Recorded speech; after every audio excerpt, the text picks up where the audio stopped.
Hey guys, this is the first video in chapter 3, the discussion on the mole. Now the mole is a super important concept in chemistry because it allows us to relate the atomic scale and the micro scale in the laboratory, something that we can actually work with, and that's super cool. It also will allow us to compare two different substances through a chemical reaction using this constant. It's also one of the 7 basic SI units, so all the important stuff there. Now, what is a mole? Well, a mole is what we call a collection term, and it's based on Avogadro's number. Now, what is Avogadro's number?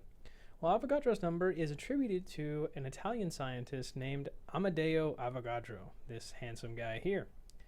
And his work started, and kind of his contribution was with gases. He said that the volume of a gas is directly related to the number of particles of a gas. And by using this pseudo equation and using this idea, he was able to come up with a constant. Now, it wasn't proved until 1909, much later, after his death, but it was named Avogadro's number in his honor. Now, Avogadro's number is what you see all over the place on this page, 6.022 or 6.023 times 10 to the 23rd. So 6.02 times 10 to the 23rd units in a mole. Now, what do we mean by units? Well, like I said before, the mole is a collection term, much like a dozen. So in this picture, we've got bunches of dozens. We've got a bunch of different things that all have a dozen different units. So what I want you to do is understand that a mole is exactly that. It's exactly like all of these dozens, right? It's just, if you think about it, dozen is just a word that we use to denote 12 things. We've got 12 adorable little puppies, or 12 of the best donuts ever. That's not quite true. If you haven't eaten at Benjamin's Bakery, you should get their donuts. They're ridiculous. And here we've got a dozen roses. Now, the mole is the same idea. It's just a word that we attribute 6.02 times 10 to the 23rd units. Now, a dozen is 12 things, and that's not big enough for us to use as far as comparing the atomic scale to a real world value, something that we can touch and manipulate. To give you an idea of how big 6.02 times 10 to the 23rd is, I've just got a couple of interesting facts about that number. So you can read through them on your own. I think my favorite would be probably the 1 mole of inches would be long enough to go across our galaxy 8 times, galaxy and back 8 times. That's pretty crazy. So you can see that the mole is a huge number, and it's necessary because in 1 sand grain, that's not just number 2. A mole of sand grains would be more than all of the sand on Miami Beach. That's true, but in 1 sand grain, there's a ton of atoms in there. I mean, there's billions of atoms in a single grain of sand. And so you have to realize that we're working with something so small that we have to have a huge number of them to manipulate. So how do we do that? Well, Avogadro's number can be used as a conversion factor, like we saw on that previous slide. We have 6.02 times 10 to the 23rd over 1 mole, and this is units of anything. It could be anything. We could have 6.02 times 10 to the 23rd, whatever. Roses, or adorable puppies, or eggs. So it'd be a ton of eggs, but you get the point that we can have literally a mole of anything. We can have a mole of T-Rexes. It doesn't matter. Now we can use this as a conversion factor. Here we've got, just as an example, we've got 7.2 moles of silver here. Okay, so we use our term, our Avogadro's number, conversion factor,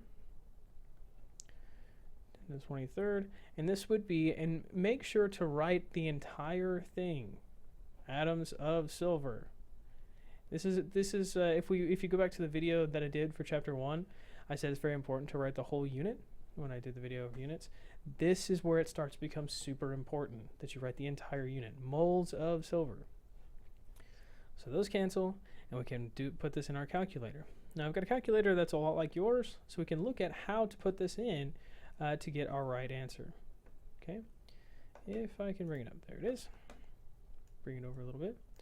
Now in this case, I'd put 7.2 times 6.02, and this number, this button right here, remember back from chapter 1 when we talked about the calculator, this is how we do scientific notation. So it's 6.02, this button right here, 23, and that's what we get. So we get 4.3 times 10 to the 24. That's what we get there. So that's how you do it. 4.3 times 10 to the 24, and remember to write the whole unit, atoms of silver, or Ag.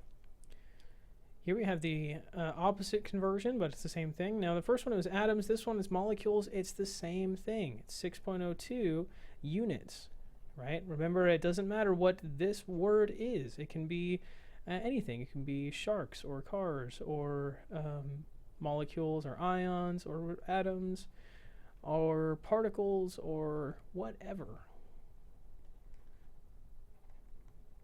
And remember to write H2O. Make sure the whole unit's there.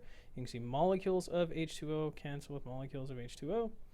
And our unit that we have at the end is moles. That's what we'd be asking for. This would be moles to atoms. This would be molecules to moles. So again, we put this in our handy dandy calculator.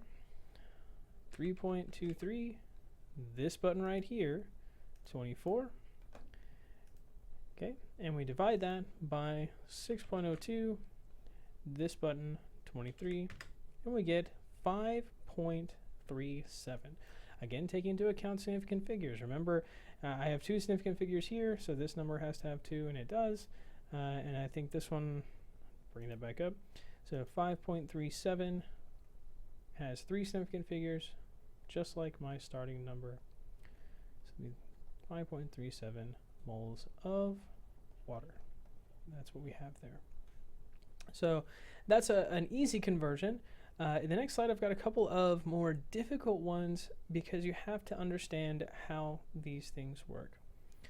Now, I want to talk about something real quick, and that is what a formula represents. So if we have something pretty easy, H2O, for example, well, that tells me that in every molecule of H2O, I've got two hydrogen molecules. So these guys are hydrogens, and I've got one oxygen, right? Now, if I multiply this by 6.02 times 10 to the 23rd to get a mole of water molecules, I would also have, so I'd have this 6.02 times 10 to the 23rd times, I would also have 1 mole of oxygen and 2 moles of hydrogen atoms. So oxygen atoms and hydrogen atoms in 1 mole of H2O. Now that seems like a kind of a weird thing, but if we think about it, it does make sense. If we go back to our dozen example, and we'll take the puppies because they're adorable and I like them. So here we've got 12 puppies. Now for each puppy we have 2 ears, right?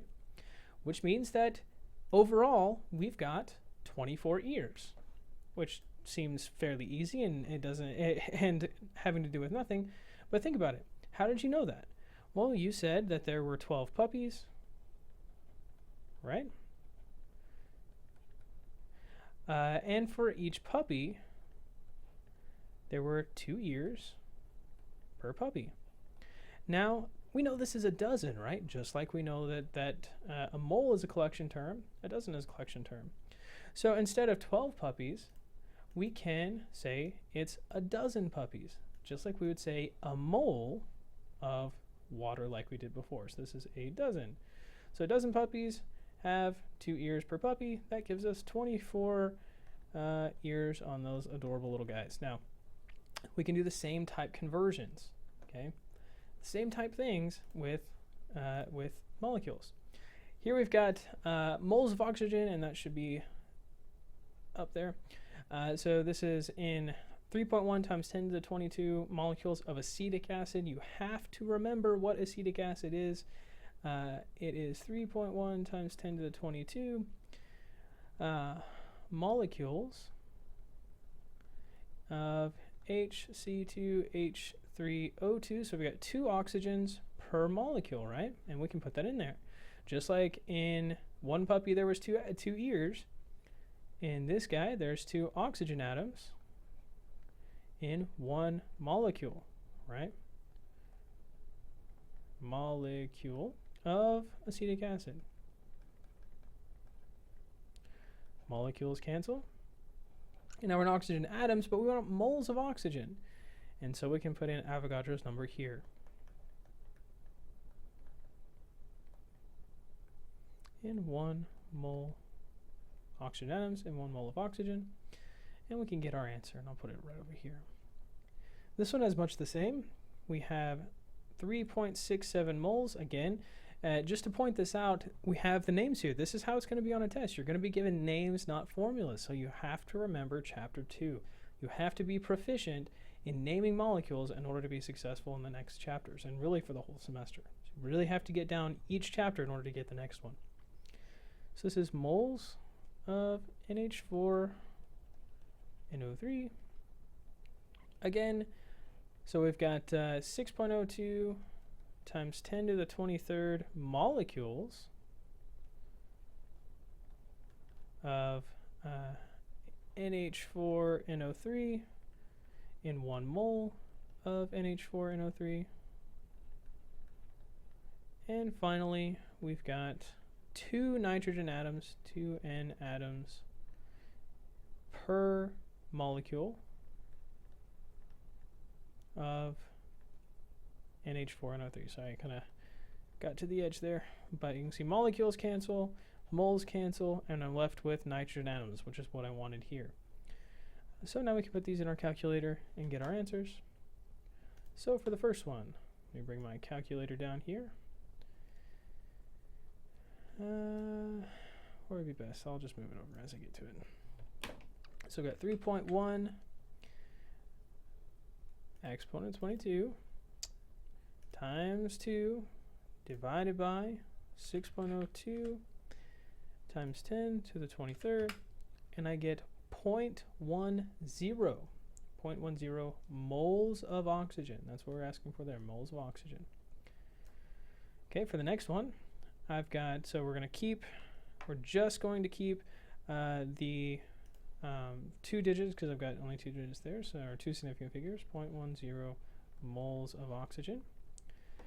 Now the last one down here, we've got 3.67 times 6.02 times 10 to the 23rd, and then we've got 2 atoms per molecule, and I get 4.42 times 10 to the 24th.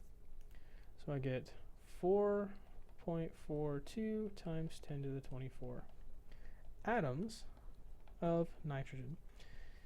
So that's it for the mole. Hopefully it made some sense, and I'll see you next time whenever we'll do molar mass.